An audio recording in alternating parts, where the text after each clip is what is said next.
Hey everyone, welcome to Be the Change. My name is Mott, and today's episode is about how change comes when you incorporate your creativity. I am so excited to share this conversation with you today because this guest is doing incredible work in his community, and he recently launched a new podcast on Be the Change Media Network. So of course, I'm excited to chat all about it. Dyar Hussain is the host of the Legacies Lost and Found podcast, which is related to his role as Director of Education and Knowledge Exchange, which is such a cool title, and we're going to talk all about what that means and break down his work with YouthTheGap. I'm going to let Dyar share more about his work and his new podcast. So let's dive right into this episode featuring Dyar Hussain.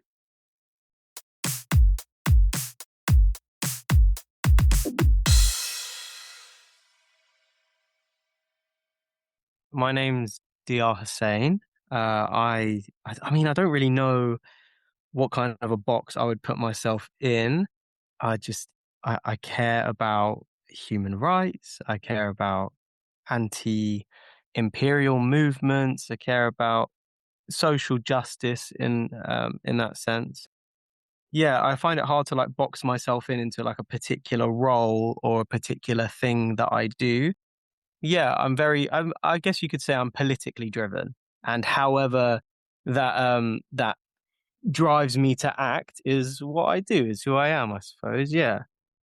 I love that. I think that that is a wonderful, broad, wide way for us to get started. Can you tell me a little bit about what made you get interested in politics? We'll start with that. What made you interested in this field of things? And then, of course, I'd love to talk about some of the work that you're doing now. But tell me about what got you started with all of this.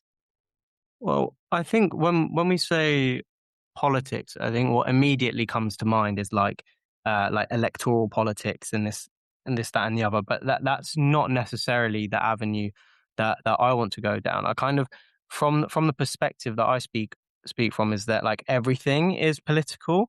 And in that sense, I think from a young age, I was just always pretty curious about being in a white dominated school, speaking more than multiple languages at home, this, that, and the other. So upon reflection, it seems like this kind of curiosity to understand where this difference emerges, why does it manifest in particular ways, and just trying to map where I sit amongst a broader society of people who maybe don't look like me or don't have similar background to me, but not in a kind of victimization kind of way, and more just to be how has this all come to be? Yeah. And then as I got a little bit older and you begin to map these pieces, my curiosity transformed into the stories that led to me being here, the stories that led to other people being here. And yeah, I guess drawing upon things like history, the history of different social justice movements in the world. And then I guess it ultimately boiled down to relationships of power, how power governs the world, how power governs, the world broadly, and also our own worlds, the worlds that we operate in. So yeah, I forgot the latter part to your question, but I guess that answers the first part. Definitely. No, I think that that was wonderful context. And I think that leads me very well to ask how this is manifested for you a little bit. So tell me about some of the work that you're doing now. I know that there's lots. So tell me about what you would like to tell me. Let's start with that. And then, of course, we can dive into your podcast as well. But tell me about some of the work that you're doing. Yeah, so I think the way I started working in this way was through just academic pursuits. And the more that I studied in my undergraduate and in my master's, the more you kind of had the freedom to write about what you wanted to write about. And so I started my work through, that academic writing and developing my critical thought in that way. And then I also started to apply that during my studies as well in a youth work context. That's where I actually came from a conscious decision to not just be locked away reading about the world and actually try and apply the critical thought and have it inform my actions as well. So I started doing youth work, during my studies and deliberately for young people of color in Brighton in recognition of the inequities they face, whether that's maybe with school or opportunities beyond that as well, and try to help them kind of, I guess the angle that I approached it was not just about giving them opportunities to do stuff, but also develop their capacity for critical thought. Because the only, I guess, if only that I hold is kind of, what if I had developed these ideas and whatever sooner, the sooner that I could have mapped myself, whether it was at school or like the earlier it would have been, the better it is, I think, just to be able to understand the world around you from a young age. Yeah. And I guess that kind of leads quite nicely into the work that I do now. So still do a bit of writing as and when I can with YouthTheGap, and myself and Kaya, who I met during the youth work, have channeled that informal approach to education, equitable access to education, into the work that we do now. So doing direct work with schools to shift policies and practices, but also recognizing that those institutions can only offer so much at a given moment, and looking at what we can do beyond the classroom as well to continue to target those educational inequities. That's awesome. And I will actually link Kaya's episode of Be the Change podcast in the description so everybody can get their full fill of Youth the Gap. But Yeah, that's Kaya's wicked, so everyone should check her out. exactly. Everyone can do a part 1 and part 2 if they're listening to this. That is awesome. So can you tell me a little bit about your podcast that you launched? Because I will Yeah. also be linking that in the description. This is a storytelling project, but I know it's only one part of what you guys are doing kind of in the wider ecosystem of this work. So tell me about the podcast, but also the broader purpose behind this storytelling. Yeah, so I'll start off by talking about what the podcast is. It is called Legacies Lost and Found, hosted by myself. And the idea is to get different change makers on, particularly young change makers, and give them a space to talk about the work they do, why they do it, but not have that kind of exist in a vacuum. We also want to apply the critical thought that I mentioned before to analyze what got them to that position and the direction that their work is going in a wider kind of structural context.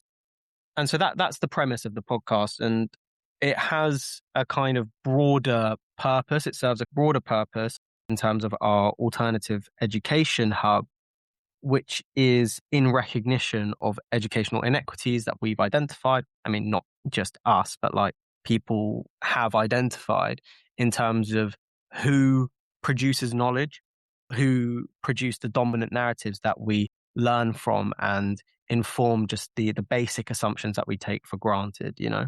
So we work to challenge that by getting people's stories, but using the critical thought to give it that kind of additional layer of substance is the wrong word, but of context, of like value within the wider system of knowledge production, rather than it being dismissed as just someone's personal story.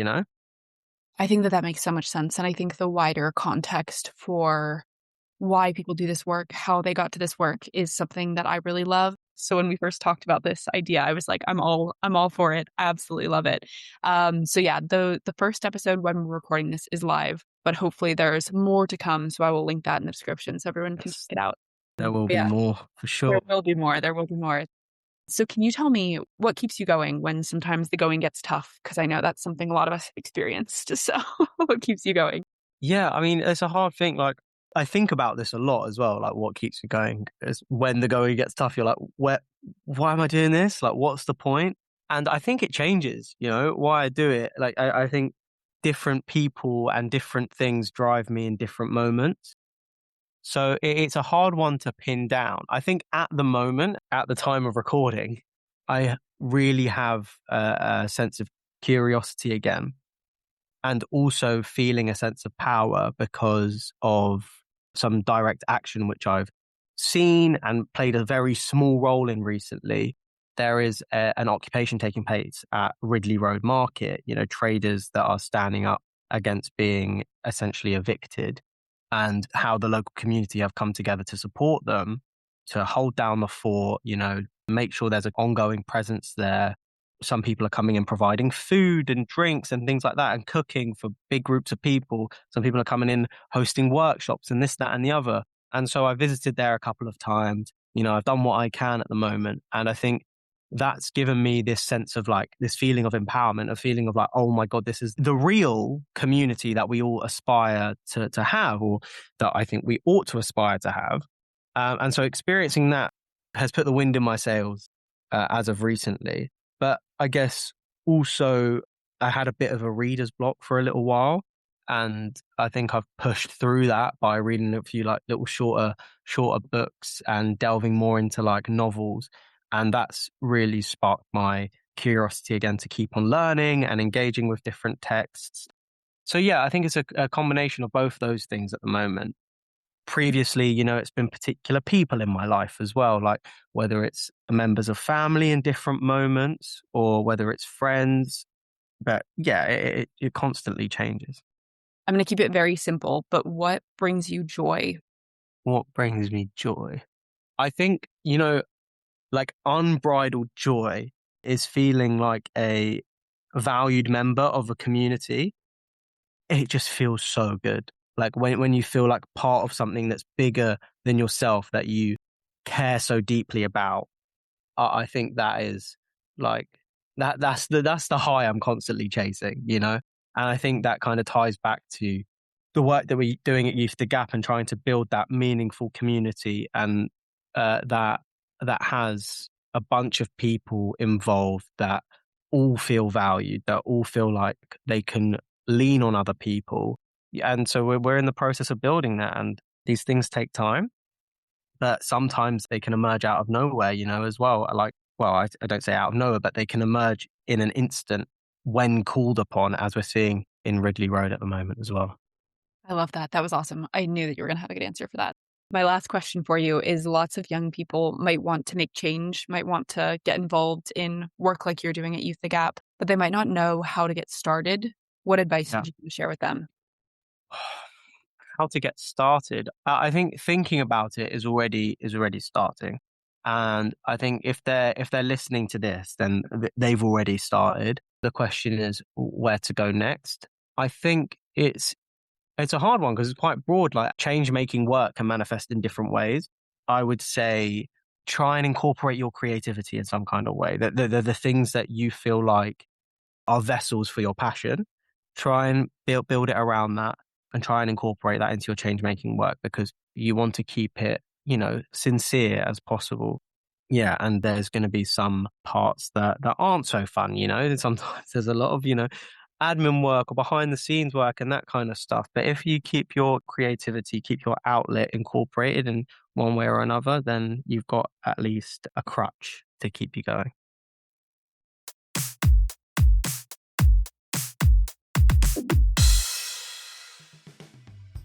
It was so great to talk with Dyar and to learn more about what got him interested in all of this work that he's doing in his community and beyond.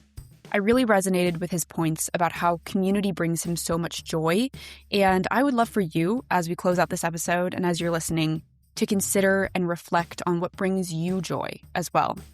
For me, I get so much joy from creativity, which also relates to Dyar's last piece of advice at the end of our conversation. I find joy in interviewing passionate people, in producing these podcast episodes, in supporting other people to produce projects that they've been dreaming about, and the list goes on and on. So my takeaway from this conversation with Dyar, and something that I hope you'll also keep in mind following this episode, is that change comes when you incorporate your creativity.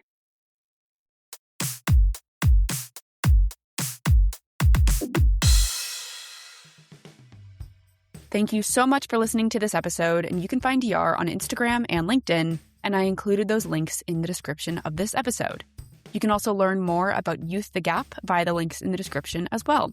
If you want to talk about anything I mentioned, please reach out to me by email at lily@bethechangepodcast.org or on Instagram at bethechangepodcast.